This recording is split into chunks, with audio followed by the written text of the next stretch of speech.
Okay. So you can see my screen, right? Yes? Yes. Yes. Yes. Okay, let's start. So okay, we lost 10 minutes. My apologies. All right. We don't want to waste any more time. So where we stopped was verse number 19. To summarize, we just went through how Dronacharya and Drupada had a past history of enmity, and then how Duryodhana used that to invoke Dronacharya to attack Pandavas, because Bhishma, sometimes he is immeasurable, or sometimes his strength is so uh, strong, or it's immeasurable, also insufficient. So he made that political point or diplomatic point. So that way, uh, Dronacharya is more alert. That's his expectation. Then the conch shell, the transcendental conch shell was Krishna's and Arjuna's, whereas others' conch shells just normal. Okay, we're not going to go into too much of summarizing just because of the time that we lost already. We go to verse number 20, and I wanted to tell you a pastime of Hanumanji and Bhima, which is so interesting. That's why I wanted to continue last week, but again, we went over time. We are not going to go over time today because I set myself an alarm. So, yeah. And here, so what happened one time, Bhima and the Pandavas, they were going to Badrika Ashram in Himalayas, high in Himalayas. Pandavas, Arjuna went to get some celestial weapons. The Kurukshetra was coming up, so he needs to get ready. Wedding is coming up. What do we do? Go and buy some nice saris and some jewelry and things like that, right? Arjuna, he's not going to go for a wedding, rather he's going for a war, so he has to collect something suitable for war, the battlefield, which is nothing but weapons. So he needs to get something extraordinary weapons, so that's why he needs celestial weapons. So he is in the process of getting that. So that's separate story. Here, the other guys, the Pandavas and Draupadi, they are all wandering in, in Badrika ashram, and there was a Alahananda river going, and there is the 1,000 petal lotus flower passing by Draupadi. What the girls would do, when you see a beautiful flower and you have your husband or lover, you say, "Hey, can you pick that up for me? It looks so beautiful." And what your husband would say, "No, no." Like some husbands would nicely pick flowers, but some husbands would say, "No, we are not here to pick up flowers, okay?" But this husband, Bhima, she asked. It's good to have 5 husbands, though. Like, he's doing, Arjuna has gone to do some work, and other guys doing something else. Bhima is available, so. But nevertheless, we shouldn't disrespect the fact that the 5 husbands, but just saying, so she is asking Bhima to pick up the flower, and Bhima is like, "Yeah, of course I can." And Draupadi is saying, "I want more flowers. I want one to be offered to Yudhishthira Maharaj because he is, senior most. And other flowers, we'll take it back to a hermitage. How does that sound?" Bhima said, "All right, let's do it. You stay here. I'll go get the flowers. I need to go find deep inside the forest to get the flowers." So he started walking.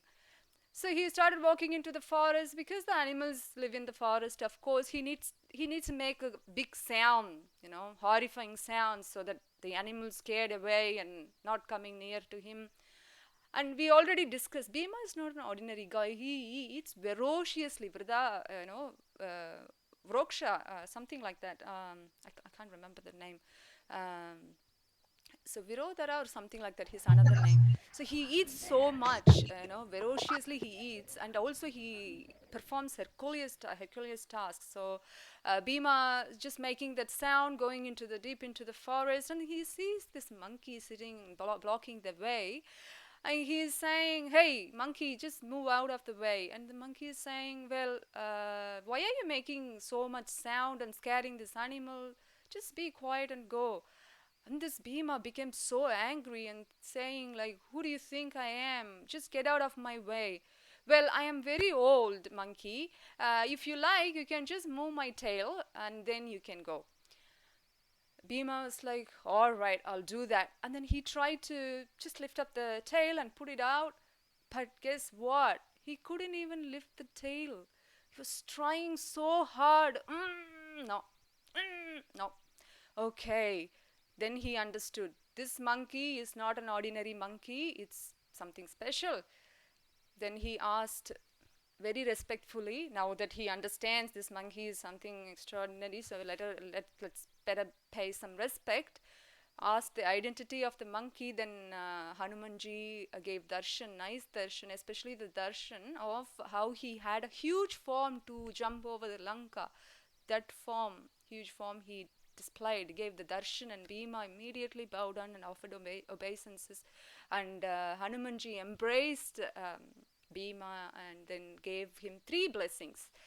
So the one blessing was, so in your brother Arjuna's chariot flag, I will be present. So that you will know that Arjuna's flag had Hanumanji's picture. Second is, when you make sound to horrify the enemies in the battlefield, I'll voice up with you. So the sound becomes even more magnified. That way the battlefield, everyone will get shattered from the sound that you make. But actually I give the voice, like in a background voice, dubbing voice. And then third blessing is, you'll regain your kingdom and you will be victorious. And Bhima was so glad and said, thank you very much. And then he went to Kuvera, Kuvera's lake, to pick the flowers. That story we'll cover up in a minute. We'll continue reading this. Anyone can read the translation?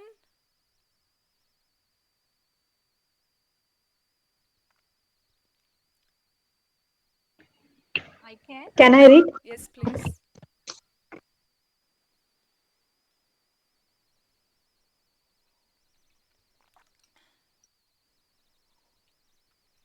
I can't hear.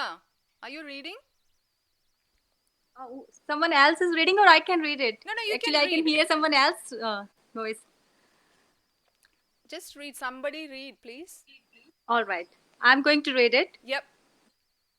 At that time, Arjuna, the son of Pandu, seated in the chariot bearing the flag marked with Hanuman, took up his bow and prepared to shoot his arrow.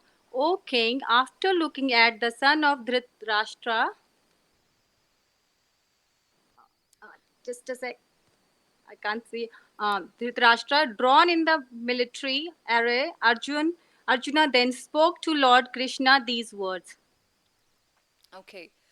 So Arjuna is sitting in the chariot, and the flag, we already discussed how it came about, and he took up his bow and he's prepared to shoot his arrows. It's not like that, but rather like this. And O king, after looking at the sons of Dhritarashtra, drawn in military array, Arjuna then spoke to Lord Krishna these words. Let's see what he spoke. And we already discussed totally 4 lessons we are going to learn from this chapter 1, and 3 lessons we already covered in last couple of classes. And lesson 4 is why the great warrior, the great hero, and the great devotee of the Lord Krishna's friend Arjuna put his bow down and refused to fight. So that will be covered from verse 27 to 46. So the rest of the chapter will talk about just that, the reason why that Arjuna did not want to fight. So you go to shopping for wedding to buy sari, and then you don't want to buy sari. Why? Just an example, okay? Just imagine, like all the way you made all your way to go to the shop and you don't want to buy a sari. It's like that. You made all the way down to the battlefield of Kurukshetra, and now that you don't want to fight. Okay, let's find out why. So 20. Arjuna took up his bow and prepared to shoot arrows. Yes, we just read that. And 21 to 23 we are going to cover. Arjuna said, "Oh, infallible one." Achyuta means infallible. That is Krishna. Please, bring our chariot in between 2 armies. I want to see who are all present. Then Lord obeyed the order. See, the verse number 21, this is how we are zooming into Krishna. So far we haven't seen Krishna yet in the battlefield. So now we are zooming into Krishna. Krishna's appearance is there now. But Krishna was with Arjuna all the time. Now that it's, the camera is now focusing to Krishna. And Arjuna is saying infallible one. That means Achyuta means infallible. That means if I ask you to do something, you'll do it, right? But you don't do it all the time because sometimes you're busy, sometimes you don't want to do it. But Krishna is not like that. He will never displeases his devotee. Whatever it takes, he'll do it for us. Whatever we ask, that's Krishna. And verse 24 to 25, he just brings a chariot in between two armies because Gudagesh Arjuna requested it. And then Arjuna sees everybody, the relatives who are all standing. Anyone wants to read this, please? I'll do it, Mataji. Meaning of Achyuta, infallible, addressed so because the Lord never fails in affection for his devotees, thus engaged in the service of his friend out of his causeless mercy. Did not hesitate to carry out the order of Arjuna as his charioteer. Still, his supreme position was unchallenged. Yep. So even though Krishna is Supreme Lord, he comes down to the low level to does some service to us, menial service to us. It doesn't mean he is out of his position. No, his position is still unchallenged. And it is said that the chariot driver's job is to obey the order of the passenger, correct? And what the passenger does, because in the middle of the battlefield it's so loud and you can't tell, hey, the chariot driver, can you go right? Now go left. And can you go reverse? You can't tell all those things because it's so noisy. The background, it's so noisy. So what the technique they use, the strategy they use, the passenger or the warrior sitting in the seat, passenger seat, the Kshatriya, what he does, he put his toe touching the right side of the body of the driver, chariot driver, means you go right. If you kick on the left side, you go left. So this is how they talk. They don't talk with words, okay, unless it's really important or something you can. So you can imagine Krishna, Supreme Lord, sitting at the front of your seat. Let's just imagine you are in the driver's seat, and someone is sitting at the back side in the car. To tell you where to go, if you even disrespectfully say, hey driver, can you go this way, not that way, don't you know the route? If you say like that, your false ego would take Rudradandava, wouldn't it? You'd be like, what the hell? Why is he behaving like this?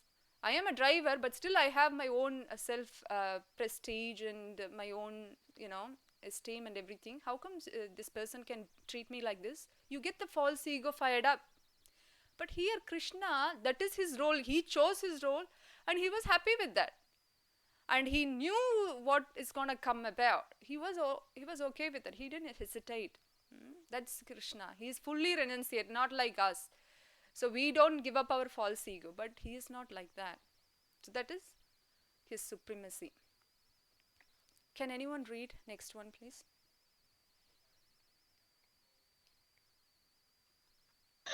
The relationship between the Lord and his servitor is very sweet and transcendental. The servitor is always ready to render service to the Lord, and similarly, the Lord is always seeking an opportunity to render some service to the devotee. Correct. So why Krishna takes human form? So we can exchange the service. So there is a reciprocation. So even, you see, some people keep pet. But there is not so much reciprocation. Because the animals have limited consciousness and they can only perform limited activities and limited reciprocation. But Krishna can give us unlimited reciprocation, correct? And when he does this transcendental pastime with his devotees, sweet devotees, he can exchange that loving emotions with us, correct? It's not that he is deprived of those, but he wants more and more. Who doesn't want love, correct? We all have family members, but still we make new friends. Why? We are looking for that friendship or the love, that unconditional love from here or there. See, our parents give us unconditional love, Correct? Our own family members give us unconditional love, and our extended family members give you some love with some condition. If you behave nicely, I'll behave nicely to you, right? Some conditional love. But who will be able to give unconditional love unlimitedly, without any limit? That is only by Krishna. Also, he is creating the opportunity. If there is a deity, Vigraha, Murti in the temple, then you have an opportunity to dress the deity. You can imagine in the mind, you can meditate how you are seeing Krishna, how you can meditate on Krishna, like how you're looking at Krishna, you're dressing him, you're decorating him with ornaments, peacock feather. You're bathing him, and you're offering prasadam, bhoga, and then it becomes prasadam, that is mercy of Krishna. You are honoring the prasadam. So these kind of reciprocation, you can't find it from the robot or computer or machine. These days, all this technological advancement only have taken us far back in terms of the emotional reciprocation. Correct? So we have to connect ourselves back by knowing about Krishna, so we can love him. Without knowing about somebody, you cannot love to the fullest of our capacity. Okay. Tan samikshya sa kaunteyah sarvan bandhun avastitan kripaya paraya vrishto vishidaniram abravit. So now Arjuna becomes overwhelmed. That is the theme. See, Arjuna is a devotee of the Lord, friend, cousin, so many qualities and position he has, qualifications he has. But still he is under the illusion. Why? Krishna. It's Krishna's doing, so that the Bhagavad Gita can come about. Otherwise, how will we know the knowledge? Will you or me will ever ask these type of questions to anybody? Or will we get any satisfactory answers from anybody? Never. Only by the mercy of Krishna, his devotee was put into the illusion, so that he can ask such questions as if he doesn't know. He is from royal family, royal kingdom, Arjuna. He has studied Shastras. It's not that he doesn't know what is self-realized, science of self-realization. He doesn't need to be taught Sankhya Yoga or anything, but yet he was given. Why? Because of its the illusion that Krishna made him into. And other thing, in the 25th verse, going back, what happens is Arjuna asking Krishna to bring the chariot in between the two armies, and he does bring it. Krishna does it because that's his job. Whatever Arjuna says, he has to follow. And there are hundreds of millions of warriors are there. You know, warriors, what their job is? The devotee's job is, if there is a festival in the temple, they all dress up and go and get excited to see darshan of the Lord and excited, right? Like that, the warriors around the world, their job, wherever there is a call for fight, they just, dress up and get the fighting spirit and go and assemble. So, in Kurukshetra war, all the warriors came around the world. It's not just from Hastinapur. It's around the world the warriors have assembled. And among these hundreds of millions of warriors, what Krishna does, he's very, a guy very clever, of course. Krishna is, of course, clever. What he does, he takes the chariot, drives the chariot right in front of Bhishma and Drona. Why? Because Arjuna, to invoke Arjuna's emotions, it's all gurus, all guru dynasty. Everywhere. Both sides, technically. But still it's split into Guru, Kauravas and Pandavas. And now why in front of Bhishma and Drona? It will invoke more feeling, emotion. Oh, grandfather, oh, my teacher, are they here to fight against Pandavas? They are our well-wishers and role models, but they are standing in front of us. Oh, what a shame. So then he became so overwhelmed. Sometimes you are very sad and you see someone very close to you. Then you broke into tears. Your emotions, start to manifest very loudly, vocally, correct? Why? Excuse me.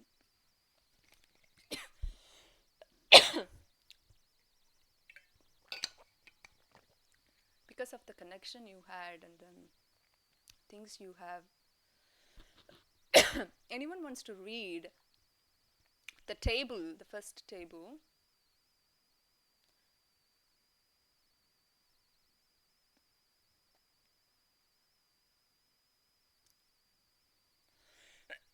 I'm gonna pick a volunteer so that so one class, maybe couple of volunteers keep reading, and the next class we swap over to another couple of volunteers. That way I don't have to wait for someone to make your mind to read. We can all save our time. Can I pick a name?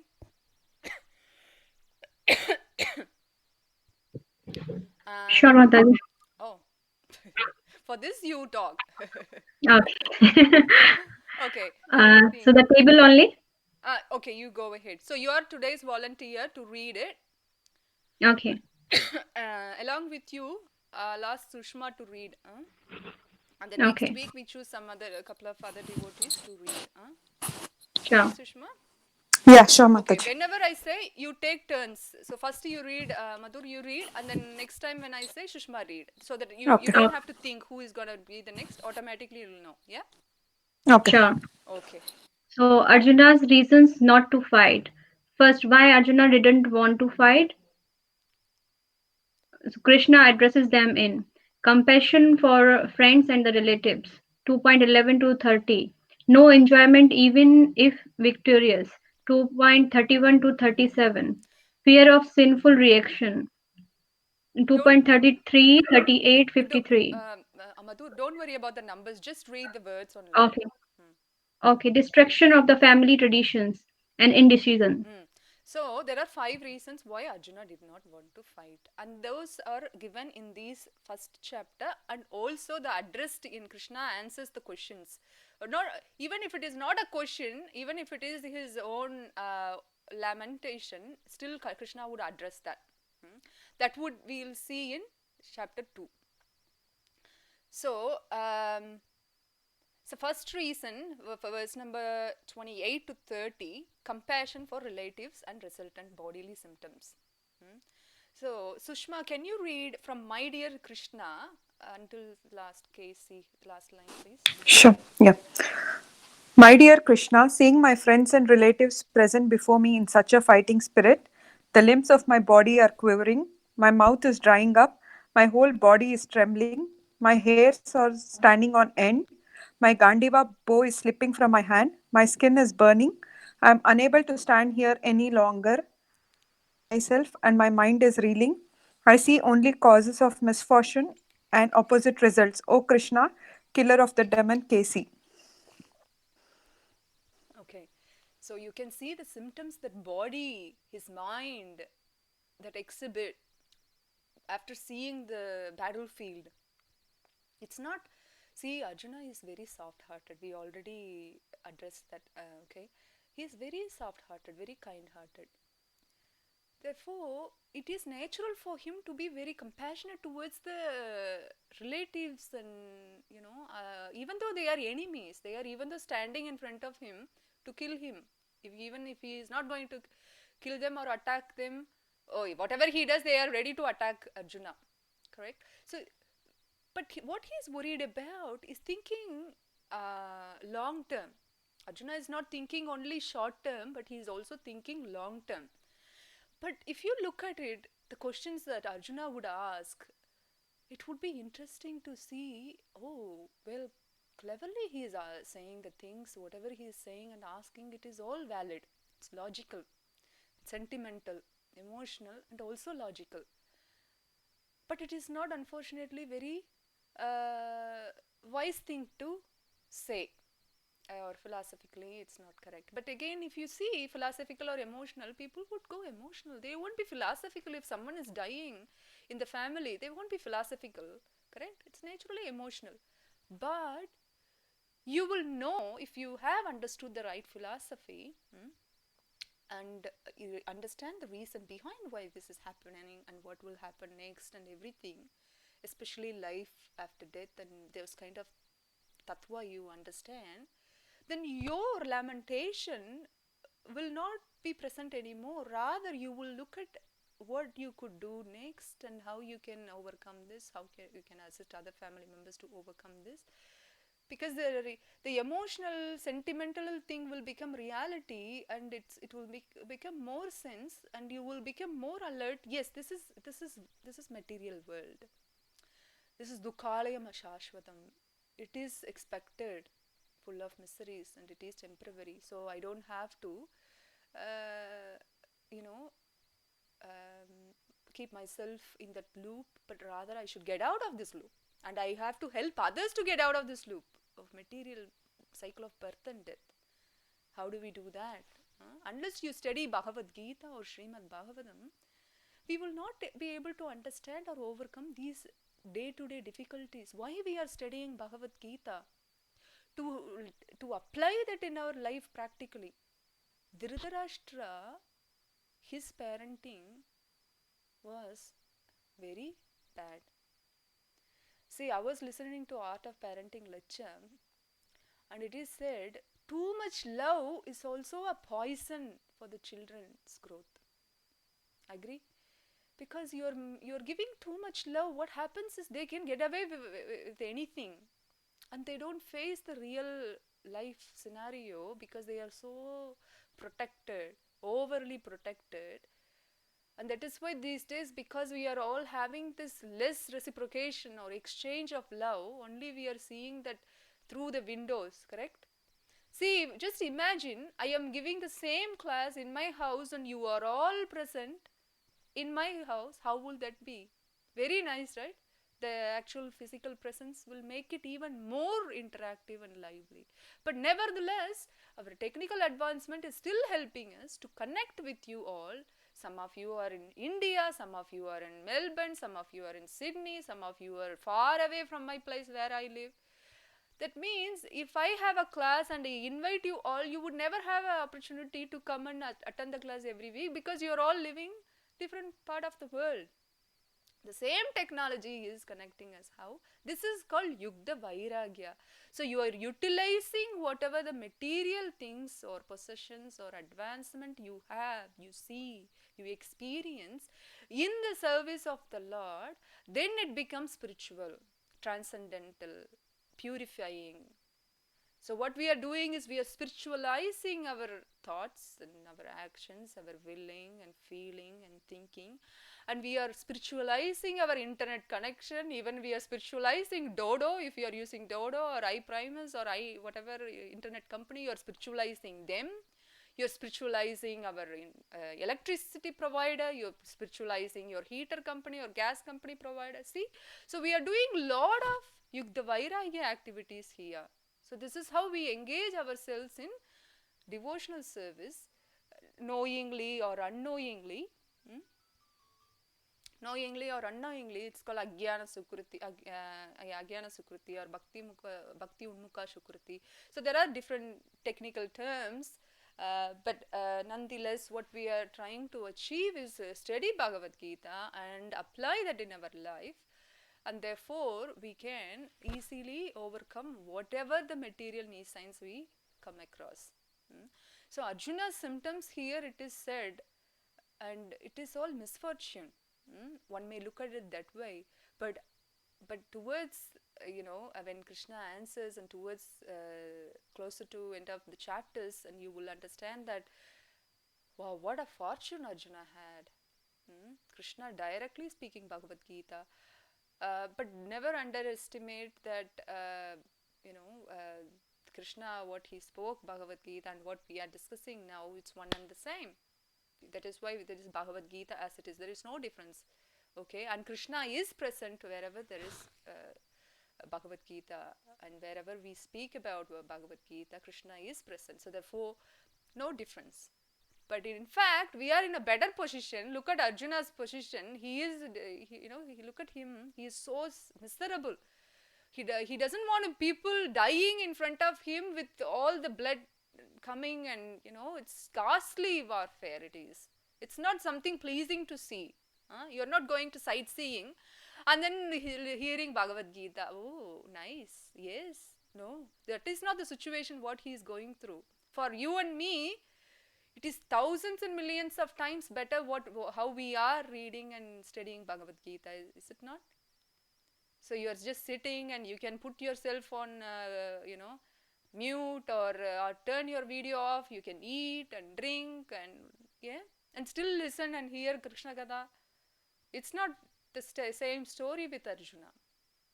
So he couldn't even stand. His hair standing up and mind is, reeling, and he's not himself. And the Gandiva bow, it's very special. It's not ordinary bow. We'll talk about that more later. Okay, next. Can you read Madhu?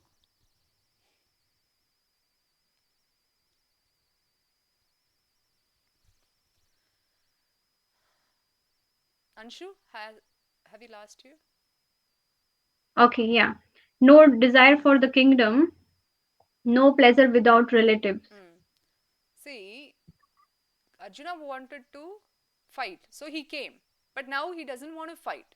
He is exhibiting those symptoms, very serious symptoms.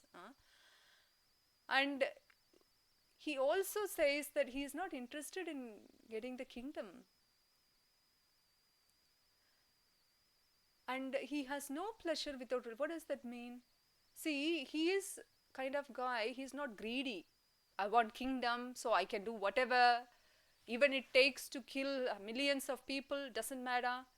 So, first reason is he was very compassionate, right? Second is he's foreseeing no enjoyment. Okay, let's see. Let's just hypothetically say I win the victory. I mean, I win the battle. And I get the kingdom. Will I be happy? No. Why? Why, Arjuna? Why won't be happy? Why won't you be happy? Because everyone is dead. Who am I going to enjoy the kingdom with? Oh yes, that makes sense. Sometimes we come to a wedding story. You arrange the wedding and no one is there. What is the enjoyment there? The fun part is getting together, having fun, joking and cracking jokes at each other, teasing others, and eating. So these are the fun activities in wedding. But no one is there, only you and your wife, that's it. But unfortunately in this coronavirus condition, that is how people are getting married. In one sense they are nicely saving money, but another sense there is no enjoyment. When the children grow up and they show the photo, yes daddy, you and mummy are there, and what about the rest? Are they in some other room? No, they are in different homes. So that will be their wedding story, correct? So this is an unfortunate situation in Kali Yuga. Even if you have so much advancement in everything, you cannot control the nature. So we will stop here because it's 45 now, 4:45. We will continue the next class. We don't have to rush.